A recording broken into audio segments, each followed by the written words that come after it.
The cool November breeze in Boston held hints of dried foliage as I climbed the well-known granite stairs to our family's historic home. Each initial Sunday in November signaled identical events for the Mitchell household, our yearly travel planning gathering.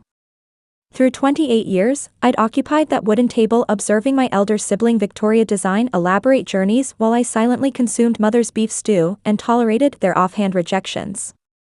"Maya, sweetheart, you arrived." Mother's tone echoed from the cooking area as I placed my heavy jacket in the entrance hall. Our home carried aromas of herbs and letdown, a blend I'd become familiar with through time. Victoria already commanded attention in the eating area, her flawlessly groomed nails drumming her pink gold laptop computer. At 32, she'd mastered appearing constantly underwhelmed by surrounding individuals. Her golden blonde locks were arranged in expensive waves costing $300 at her premium Newberry Street beauty shop, and her deep red cashmere top likely exceeded most individuals' housing payments. Her spouse, David, positioned nearby, agreeing with her every statement like an obedient canine companion. "Excellent." Maya arrived, Victoria declared without raising her gaze from the display. "We can begin serious preparations now." I took my regular position at the table's distant end, the seat somehow becoming mine through years, placed sufficiently away from central discussions to feel like a spectator instead of contributor. Father appeared from his office, spectacles balanced on his nose, holding a substantial leather portfolio marked family budgets in his neat script. Being our family's established accountant and financial consultant to half of Boston's wealthy, he handled everything with spreadsheet-like accuracy. "All right, everybody," Father started, settling into his position at the table's head. "Victoria discovered an amazing chance in Dubai. She's conducted thorough investigation, reached out to travel professionals, even consulted with staff at various establishments." Victoria's expression brightened as she rotated her computer toward the table with dramatic emphasis. The display showed a magnificent resort featuring endless pools viewing the Persian Gulf, golden shores extending toward the horizon, and structures resembling fantasy film settings. The Atlantis Royal Dubai, 7 evenings complete luxury inclusion. I've already discussed with their exclusive concierge about promoting us to the Royal Bridge accommodation. Mother joined her hands, her marriage band reflecting light from the crystal lighting fixture above. "Oh heavens, it appears absolutely wonderful." "It should," Victoria grinned, obviously relishing her spotlight moment. The Royal Bridge accommodation alone costs $25,000 nightly. It includes private shore entry, personal servant assistance, helicopter landing area, and complete Dubai shoreline panorama. I almost choked on my beverage, attempting to understand her casual mention of $25,000 nightly like it equaled coffee pricing. "That's merely the lodging," David added, obviously proud of his partner's luxurious preferences. He retrieved his personal tablet, browsing what seemed a comprehensive schedule. Victoria planned helicopter flights over the Burj Khalifa, exclusive yacht rentals with famous cooks, private shopping sessions with individual stylists, wellness treatments costing more hourly than most weekly earnings, and restaurant bookings with 6-month waiting periods. Victoria agreed enthusiastically, creating excitement while describing each costly activity. "There's also wilderness glamping in premium Bedouin-style shelters costing $8,000 nightly, camel racing experiences with expert riders, exclusive Louvre, Abu Dhabi tours, and private shopping meetings after closing at Cartier and Bulgari." Father adjusted his spectacles and retrieved his classic gold adding machine. "Well, let's calculate here. If we're considering 7 nights in the accommodation, plus these extra activities, we're examining roughly $180,000 total for the week," David announced, his tone carrying pride suggesting this amount impressed even him. The space became quiet as everyone absorbed the enormous figure. Mother's expression widened, and I observed her mentally calculating how many charity fundraising months would generate such money. Father cleared his throat and started writing figures on legal paper. "Well, if we divide it 5 directions among adults, that would be Mother, myself, Victoria, David, and Maya." "For directions," Victoria interrupted harshly, her tone slicing through the space like steel. The atmosphere seemed to decrease 10 degrees. I felt that recognizable knot developing in my abdomen. The identical one I'd carried since youth whenever Victoria decided I didn't belong somewhere. 4 directions. Mother asked hesitantly, confusion and worry in her tone. Victoria finally looked straight at me for the first time since my arrival. Her expression a deliberately constructed blend of sympathy and superiority. Let's be practical here, individuals. Maya works at that small computer business doing. What exactly do you do again? Something involving websites, creating applications. I work in technology, I said softly.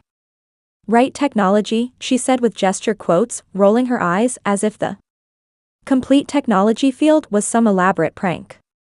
Look, I'm not attempting cruelty here, but we all understand Maya can't contribute $45,000 to a family trip. That's likely near her complete annual income after taxes. David agreed wisely, adjusting his expensive spectacles with confidence. Victoria's completely correct. It wouldn't be fair burdening Maya with costs she obviously can't manage. We must be realistic about these matters.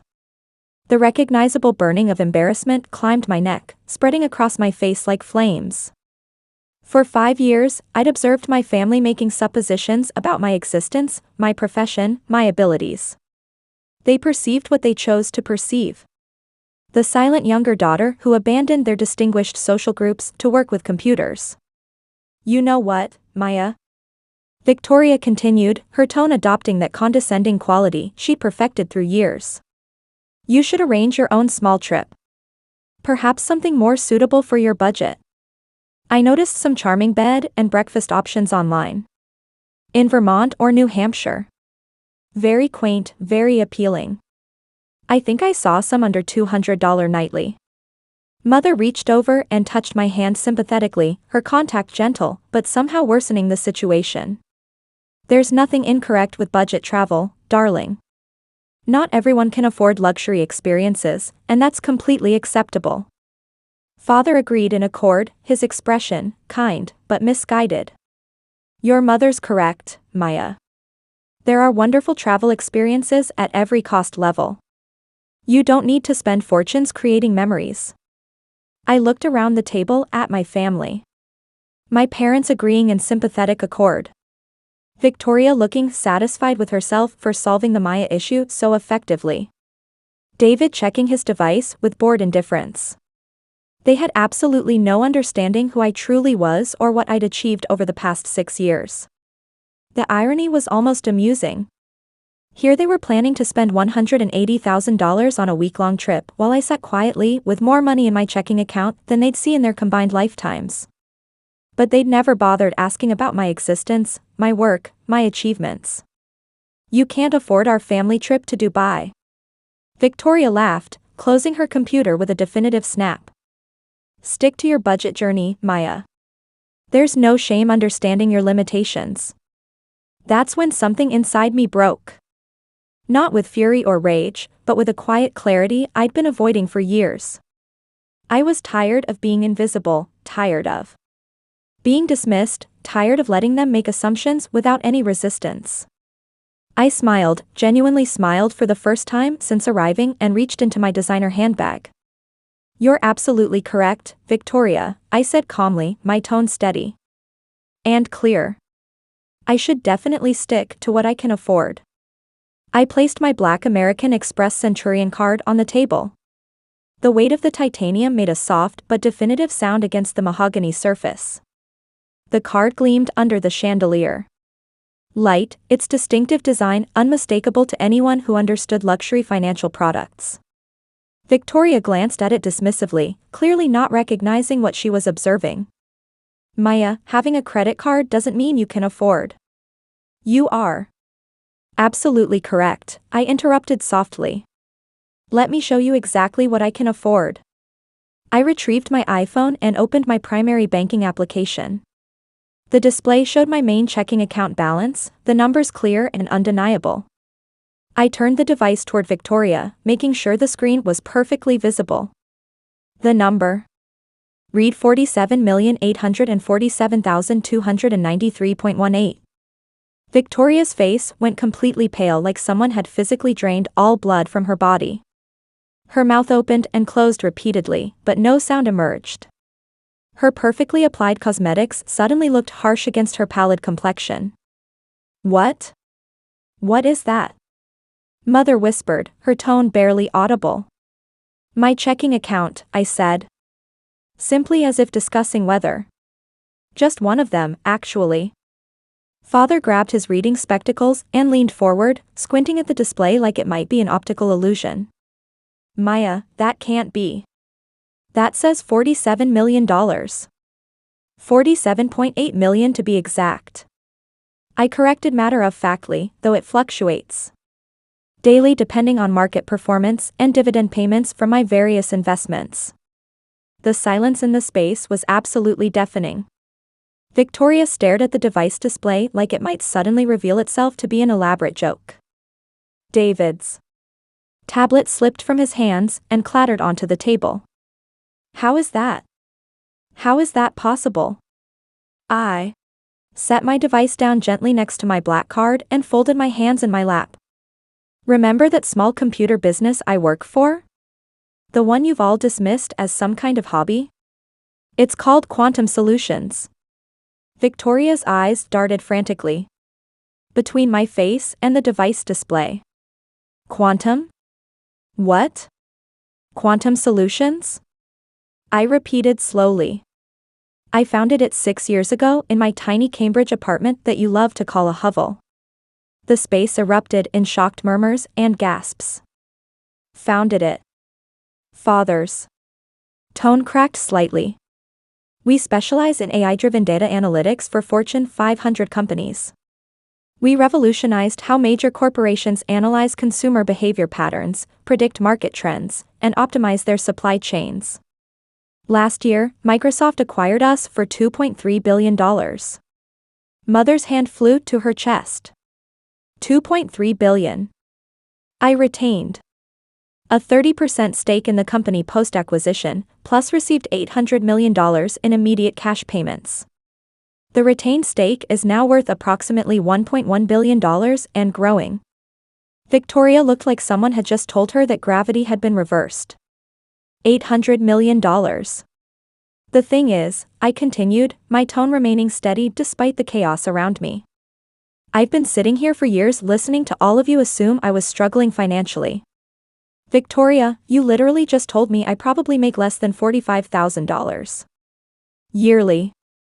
Victoria's perfectly composed facade was crumbling like a sandcastle hit by a tsunami. But you drive that old Honda. You live in that tiny apartment in Cambridge. You shop at normal stores. I drive a 2018 Honda Civic because it's reliable, environmentally friendly, and I don't need to compensate for anything with flashy status symbols, I explained patiently. And that tiny apartment you love to mock, I own the entire building. It's a 14-unit historic property worth $12 million that I renovated and converted into high-end condominiums. Father was frantically scribbling numbers on multiple napkins, his accountant brain trying to process the financial implications. "Maya, if you have $47 million in your checking account alone and you own property worth $12 million and you have stock worth over $1 billion, my total liquid net worth is approximately $1.7 billion, I said matter-of-factly. According to Forbes' most recent calculations, I'm the 7th richest person under 35 in Massachusetts, and I made their 30 under 30 list in the technology category 3 years running." The space erupted in absolute chaos. Mother started crying.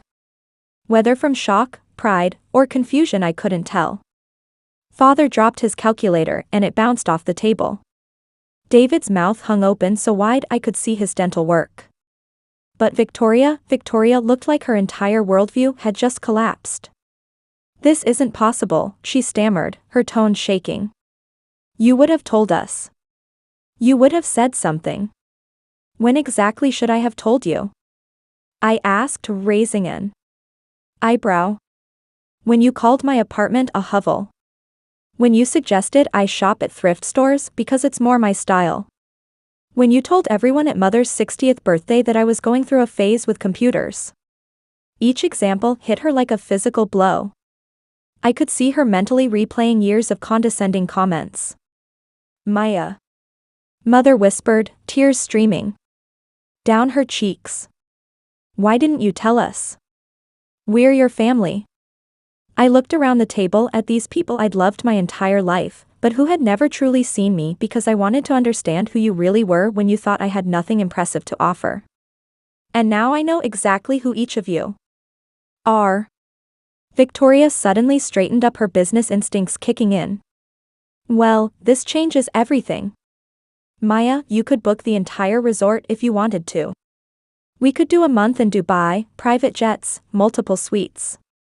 I smiled sadly, recognizing the calculating look in her eyes. You're absolutely correct, Victoria. I could book the entire resort. In fact, let me show you something else. I pulled up another application on my device, the portfolio management interface for my investment firm, Phoenix Capital Holdings. The display showed a complex dashboard of holdings and investments across multiple industries. See this resort you picked?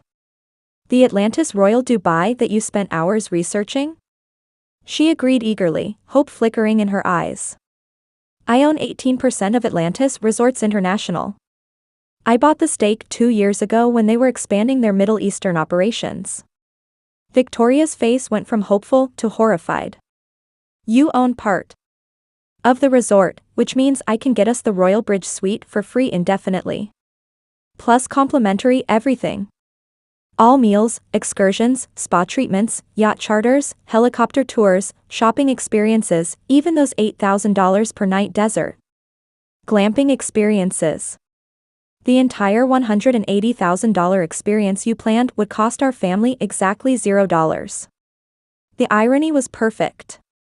Victoria had spent hours planning an extravagant trip to exclude me based on my perceived financial limitations, only to discover I could provide the entire experience for free. So, here's what's going to happen, I continued, my tone taking on the quality I used in boardroom negotiations. I'm going to call the resort tomorrow and book the Royal Bridge Suite for 10 days in February. The whole family is invited. Victoria's eyes lit up with relief and excitement. Except you, Victoria. The words hit the space like a physical blow. Victoria's face crumpled. Mother gasped. No, Mother, I said firmly. For 6 years, Victoria has made family decisions based on what she assumed I could afford. She's excluded me from trips, dinners, and family discussions because she decided I wasn't worthy of inclusion. I stood up and walked to the window, looking out at the tree-lined street where I'd grown up feeling like an outsider. Victoria, you said I couldn't afford your family trip. You were correct about one thing. I can't afford the kind of family that treats people based on their perceived net worth. Victoria was crying now. Ugly, desperate tears that smeared her perfect cosmetics. Maya, please. I didn't mean to hurt you. I was just trying to be practical. Practical. I turned back to face her. You were being cruel, Victoria. There's a significant difference. Father cleared his throat tentatively. Maya, perhaps we were too hasty in our assumptions. Perhaps. I raised an eyebrow. Father, you've been managing family finances for years without ever asking about my actual financial situation. The truth was settling over the space like a heavy blanket. They hadn't just underestimated my wealth. They'd fundamentally misunderstood who I was as a person. I started Quantum Solutions in my tiny Cambridge apartment. I continued, I worked 18-hour days for 3 years building something revolutionary from nothing. Microsoft CEO personally called my work groundbreaking. TechCrunch named me Entrepreneur of the Year. Harvard Business School wrote a case study about my company. Victoria wiped her nose with a tissue, her tone small. We had no idea. Because you never asked, I said simply. You saw what you wanted to see. The quiet little sister who couldn't keep up with your lifestyle expectations. I walked back to the table and picked up my device. I'm making calls now. The Dubai trip is happening in February. 10 days, everything included. Private jets both ways. I looked around the table. Mother, father, you're both invited. David, you are. Welcome to join us. Victoria looked up at me with desperate eyes. Victoria, you can earn your way back into this family trip, but it requires personal growth. Her mouth fell open. What do you mean? You're going to spend the next 3 months volunteering at a nonprofit that helps women start their own businesses, 20 hours per week, and I want weekly written reports on what you're learning about entrepreneurship and judging people by their economic status. Victoria's expression shifted to incredulous. You're giving me homework. I'm giving you an opportunity to understand why your behavior has been so hurtful, I explained. If you complete the volunteer work and demonstrate genuine growth, you can join us in Dubai. If not, you can plan your own budget trip to Vermont. The poetic justice was perfect. Victoria, who had spent years excluding me from family events, was now facing exclusion herself. Maya, David interjected. Don't you think that's harsh? I turned to face David calmly. Your spouse just told me I couldn't afford a family trip while I was sitting here with more liquid assets than your entire extended family will accumulate in their lifetimes. I think community service is generous. Mother was still processing everything, her eyes red from crying. Sweetheart, I'm so sorry we made assumptions. We're proud of you. You just assumed that if I'd achieved this level of success, I would have shared it with you, she said quietly. Mother, I wanted to share it, but every time I tried to talk about my work, Victoria would change the subject or make dismissive comments. Every time I explained what my company did, Father would suggest more stable career options. I stopped trying because none of you were interested in understanding my world. The space fell silent as the weight of missed opportunities settled over everyone. Here's what I've learned about family, I said, gathering my things. Real family celebrates each other's successes, even quiet ones. Real family doesn't exclude people based on assumptions about bank accounts. Real family asks questions and shows genuine interest in each other's lives. I walked toward the foyer to get my coat. Maya, wait, Victoria called out, her tone breaking. I'm sorry. I'm really truly sorry. I paused in the doorway. Victoria, I'm not angry anymore, but I am disappointed. And disappointment is worse than anger because it means I expected better from you. Please don't leave like this. Mother pleaded. I'm not leaving forever, going home to. I'm not leaving forever, Mother. I'm going home to call the Atlantis Dubai and arrange the most incredible family trip any of us has experienced. You'll all receive detailed itineraries tomorrow along with information about the private jet I am chartering. I slipped on my coat and headed for the door. Why? Victoria's tone was small and vulnerable. I turned back one final time. The volunteer work starts Monday. I'll email you a list of suitable organizations. And Victoria, the next time you assume you know what someone can or can't afford, financially, emotionally, or otherwise, remember this moment. As I walked down the granite steps into the crisp November evening, I heard emotional conversations beginning behind me. My device buzzed with a text from my executive assistant. The quantum board meeting has been moved to 9 a.m. tomorrow. Also, Forbes wants to schedule your interview about the biotech subsidiary IPO. I smiled as I started my reliable Honda Civic. Tomorrow, I'd begin planning the trip of my family's dreams. Tonight, I'd fundamentally change their understanding of who I was. The drive back to Cambridge was peaceful.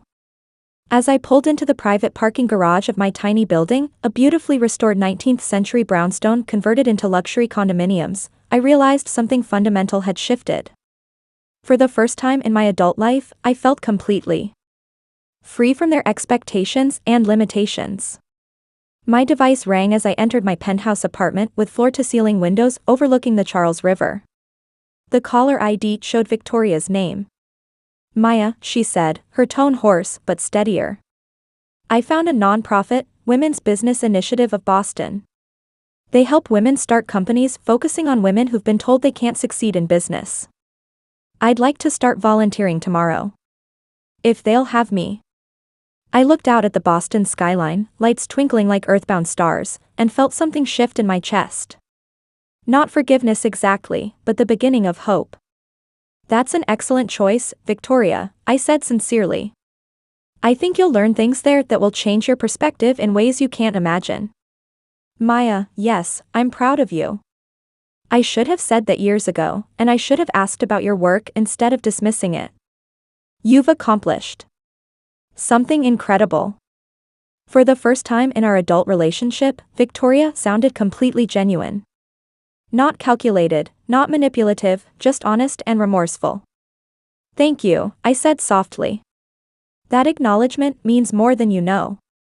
After hanging up, I opened my computer and began researching the most incredible luxury experiences Dubai had to offer. Not to show off my wealth, but because despite everything, these people were still my family. Sometimes the most powerful thing you can do with financial resources isn't to hoard them or use them as weapons. It's to create opportunities for healing and deeper connection. The black card statement still showed $47.8 million in my checking account. But for the first time in years, I felt like the richest person in the world for reasons that had nothing to do with money and everything to do with the possibility of authentic family relationships built on mutual respect. As I began planning what would be the most transformative family trip in Mitchell family history, I couldn't help but smile at the irony. Victoria had been correct about one thing. I definitely couldn't afford their kind of family trip, but I could afford something much better. A new beginning built on truth, respect, and the understanding that real wealth isn't measured in dollars, but in the quality of relationships we build with the people we